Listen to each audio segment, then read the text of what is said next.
Assalamualaikum warahmatullahi wabarakatuh. Alhamdulillah, teman-teman semua. Ini saya coba ambil tag video ini di luar ruangan ya. Ini persis di depan saya itu jalan raya provinsi. Ini yang mau ke arah pantai Minajaya, ke arah pantai Ujung Genteng ini ke sini. Baik, teman-teman. Ada nggak di antara teman-teman ada yang pernah dibekam? Katanya orang habis bekam tuh enteng badannya. Katanya orang habis dibekam tuh berasa ringan. Bahkan kalau orang sini tuh bilang orang habis dibekam tuh istilahnya harampang, jadi cenghar. Nah, pertanyaannya adalah benarkah demikian? Dia tuh sehat gak sih gitu ya? Atau memang hanya sekedar sehat aja, atau memang bekam tuh bisa mendapatkan pahala juga? Itu semua, Bapak Ibu semua, teman-teman semua, apakah sesuatu hal yang terpisah atau memang sesuatu hal yang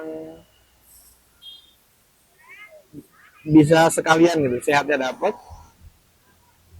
pahalanya juga dapat. Nah, kita akan mengobrol agak sedikit, mungkin disebut cocokologis sih, nggak jadi masalah ya, bebas-bebas aja lah. Tapi maksud saya itu begini, makan kalau kita niatkan untuk supaya ibadah kita bertenaga, supaya kuat beribadah, saya yakin makan kita tidak hanya sekedar makan biasa, itu pasti bernilai pahala juga. Tapi juga ada orang yang niat makan tuh supaya kuat dalam merampok, kan nggak dapat apa-apa, bahkan dapat dosa. Saya yakin dalam kesehatan pun ketika seseorang berniat bekam karena itiba sunnah atau memang dalam rangka belajar mengikuti sunnah-sunnah Nabi, mengamalkan sunnah-sunnah Nabi, insya Allah berdapat pahala. Bukankah Nabi pernah bersabda bahwa sebaik-baik pengobatan yang kalian lakukan adalah bekam? Bahkan Nabi itu sering kali berbekam di setiap pertengahan bulan. Tanggal 17, 19, 21 setiap tanggal bulan Hijriah ya. Tentu saya di sini bukan seorang ustadz, seorang kiai yang paham tentang hadis-hadis tadi, dalil-dalil tadi, tapi ini masyhur, ini terkenal di kalangan kita bahwa memang bekam itu merupakan bagian daripada sunnah Nabi. Artinya jika seseorang meniatkan bekam itu karena itiba tadi, maka dapat double, sehatnya dapat, pahalanya juga sudah tentu pasti dapat gitu ya. Tapi kalau orang hanya meniatkan bekam hanya karena ingin sehat, ya sudah, sehat saja gitu ya. Meskipun ukuran pahala tuh saya tidak bisa mengklaim oh ini dapat ini enggak, Allah alam.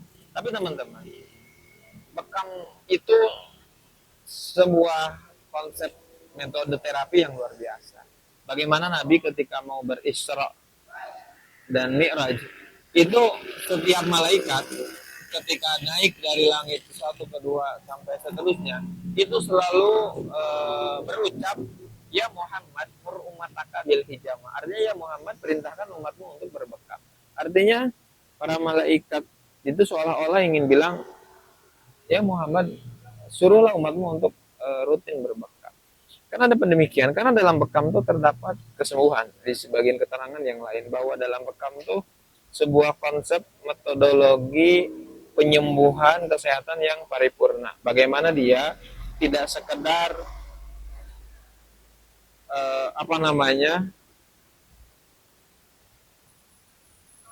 membuang toksin, tapi juga bagaimana dia memperbaiki imunitas, bahkan meningkatkan imunitas. Ini kan luar biasa. Kita tidak akan pernah dapatkan di metode-metode pengobatan yang lain bahwa orang ketika dibekam, orang ketika di terapi yang lain biasanya cuma satu atau mono manfaat saja, satu manfaat saja. Tapi kalau bekam, ternyata masya Allah bisa demikian ya. Jadi kalau seseorang dibekam dia punya keluhan, maka dengan kata lain insya Allah keluhannya berkurang bahkan bisa jadi sembuh. Dan bukan hanya itu, organ-organ yang mulai rusak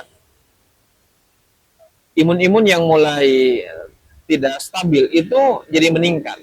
Ini kan luar biasa. Kalau di terapi yang lain mungkin hanya sekedar membantu pemulihan, tapi kalau bekam luar biasa. Tapi tentu Bapak Ibu semua, teman-teman semua, kita tidak bisa seenaknya saja berbekam. Artinya kita harus benar-benar mencari tahu di mana tempat dan lokasi bekam yang memang terpercaya. Anda sendiri merasa aman dan nyaman ketika mau dibekam, karena bekam tuh agak riskan kalau kita main sembarangan, karena dia harus dilakukan oleh orang yang ahli, orang yang punya ilmunya, atau yang kedua dia harus memiliki perizinan yang lengkap tentunya. Supaya apa? Supaya ketika kita ingin berbekam, kita tuh merasa aman. Bukan begini, bekam tuh bernilai pahala ketika kita mengemasnya dengan baik. Misal, teman-teman kalau pernah jajan beli fried chicken, kita beli fried chicken yang di pinggiran dengan di salah satu werek yang besar di mall, kan nggak ada bedanya, benar nggak? Maksudnya nggak ada bedanya itu ya sama-sama ayam kan, ada tepungnya juga. Tapi kenapa di sini 10.000, di mall jadi 50.000 kan? Bahan dasarnya sama ya. Itu kan soal kemasan. Artinya pengemasan bekam itu tidak serampangan, tidak seenaknya, tidak asal-asalan. Dia sesuatu marwah yang luar biasa. Ketika kita sebagai seorang terapis bekam mengemas bekam itu menjadi sesuatu yang elegan, maka masyarakat akan memandang bekam itu menjadi sesuatu yang luar biasa. Karena di sini ada pahala tadi, jadi nggak mungkin dan nggak boleh kita seenaknya saja. Kita ada tuntutan tentunya bagi seorang terapis ya, mengemas bekam ini, mempersembahkan bekam ini kepada masyarakat.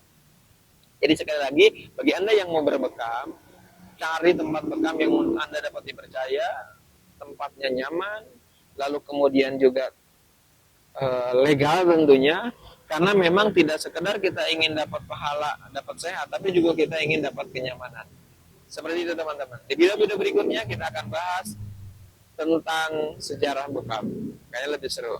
Mari saksikan. Terima kasih.